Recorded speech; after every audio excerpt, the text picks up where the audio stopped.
Seorang pria tua, Frank, berdiri di depan rak yang penuh dengan bir. Memberitahukan kepada karyawan toko, ingin membelikan bir untuk anak-anak kesayangannya.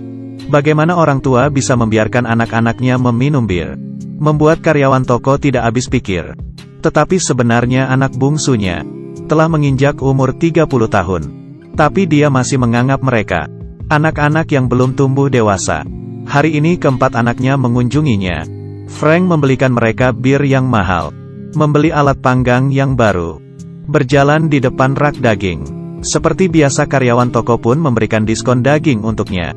Tetapi hari ini dia meminta karyawan toko memilih beberapa daging yang nantinya akan dibakar, lalu bergegas pulang ke rumah dan menyiapkan sampai malam. Sampai pada malam hari, anak bungsunya Robert menelpon, mengatakan dia tidak akan pulang.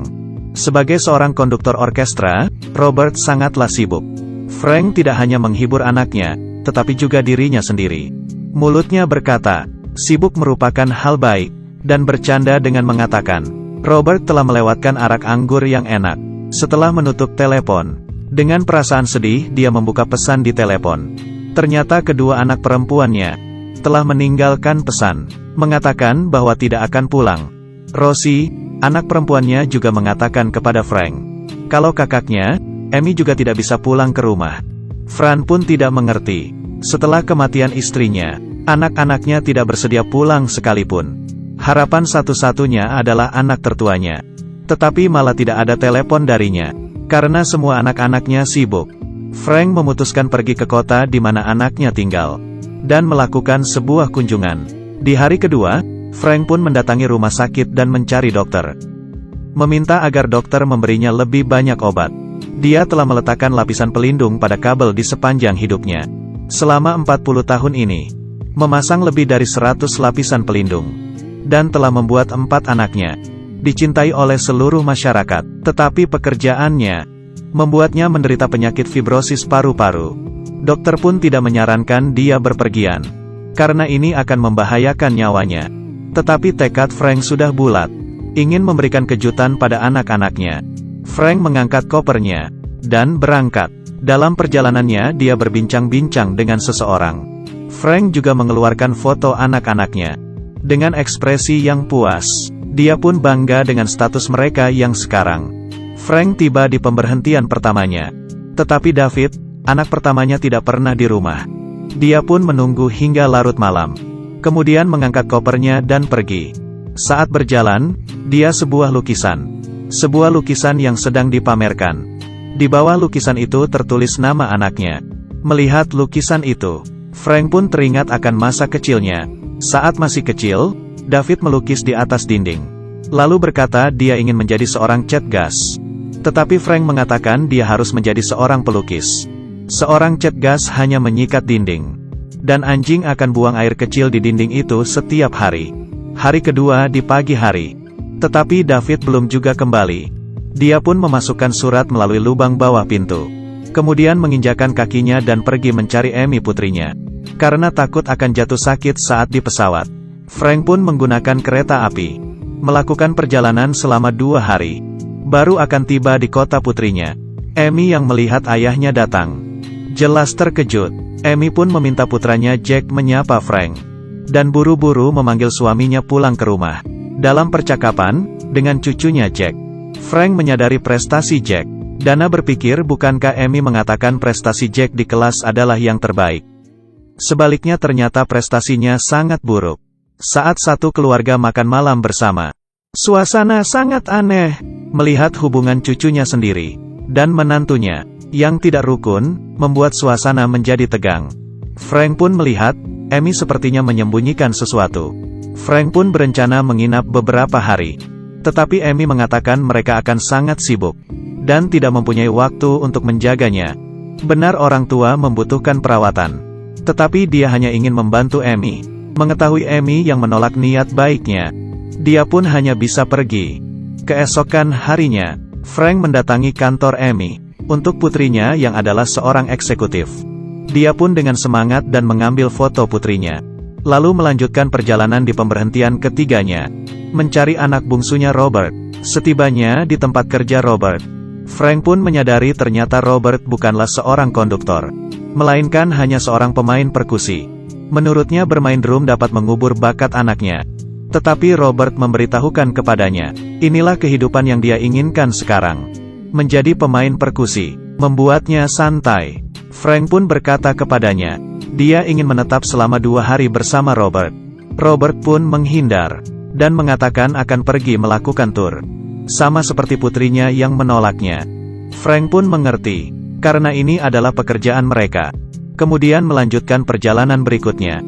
Berputar di beberapa kota ini. Dia lupa mengubah waktu di jam tangannya. Dia pun telah melewatkan kereta api terakhir. Di stasiun Universitas Norwegia, dia pun berjalan sendirian. Seorang pria jalanan, tidur di lorong bawah jembatan.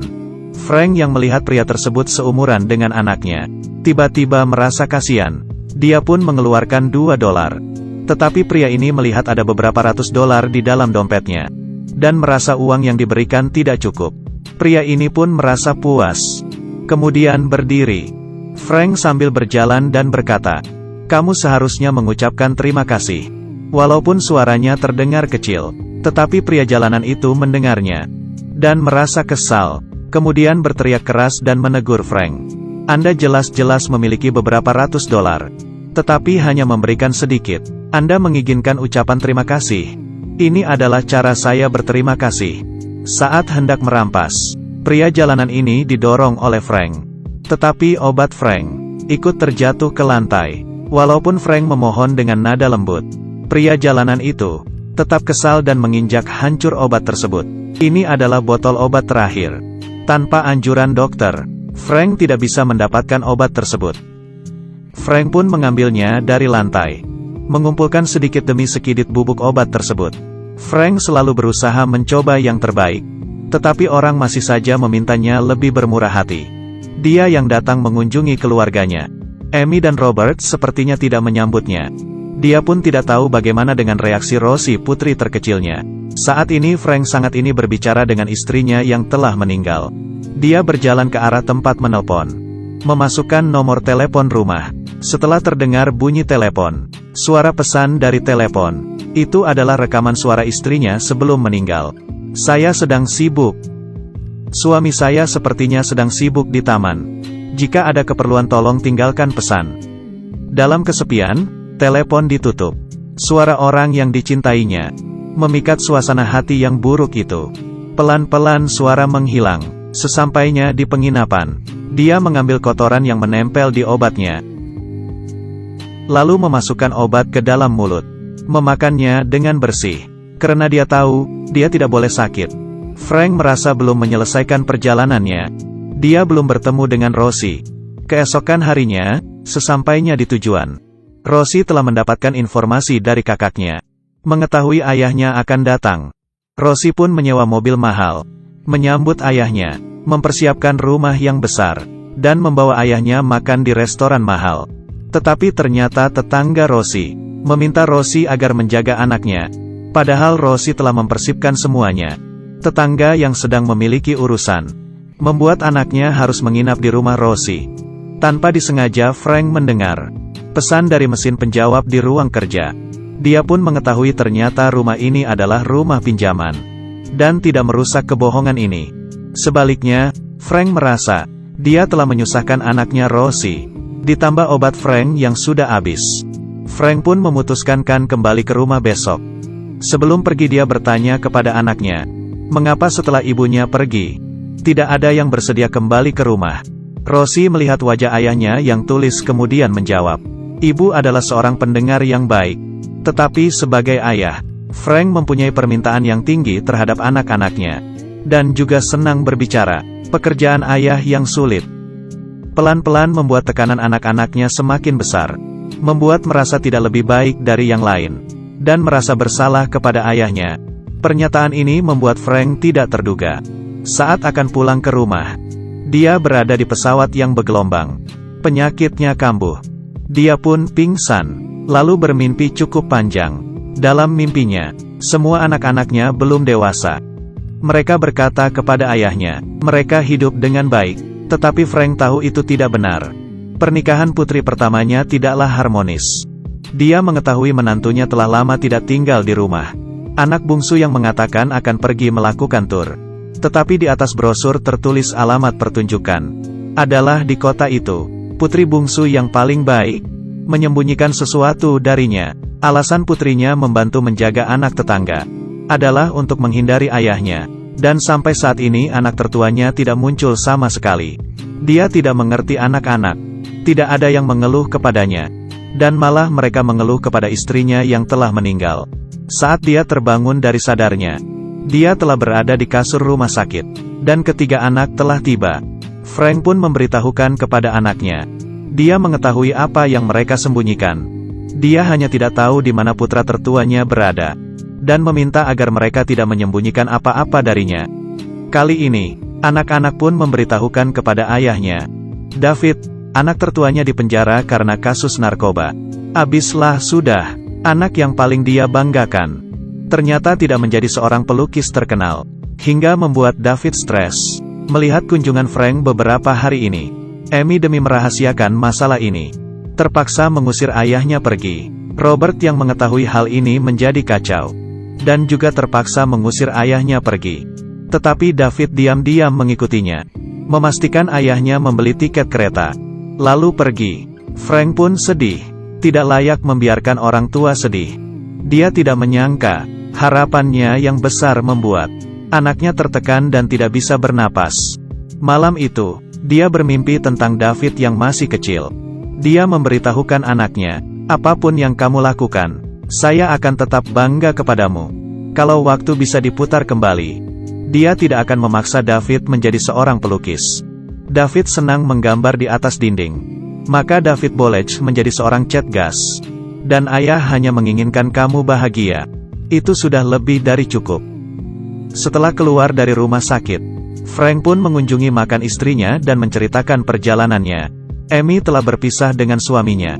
Robert bukanlah seorang konduktor. Hanya pemain orkestra biasa, tetapi ini bukan hal buruk. Rosie juga telah memberikannya seorang cucu bayi lucu. Lalu Frank pun pergi mendatangi kota David. Menemukan lukisan David. Dan ingin membeli lukisan anaknya. Tetapi ternyata lukisan telah terjual. Setelah melakukan beberapa pertanyaan dan menebak status Frank, dia pun memberikan Frank sebuah lukisan David. Membukanya, menggambar kawat dan kabel yang melengkung. Melihat lukisan ini, Frank pun terharu. Ini adalah lukisan David untuknya. Pengakuan terbesarnya. Natal tahun kedua, anak-anak pun pulang ke rumah dan membawa anak mereka masing-masing. Keluarga duduk bersama dihiasi lampu, ditemani oleh kepala keluarga. Bahkan jika dalam kehidupan biasa, dia pun sudah merasa cukup. Saya Yi Ling. Semoga film ini membawa kekuatan untuk Anda.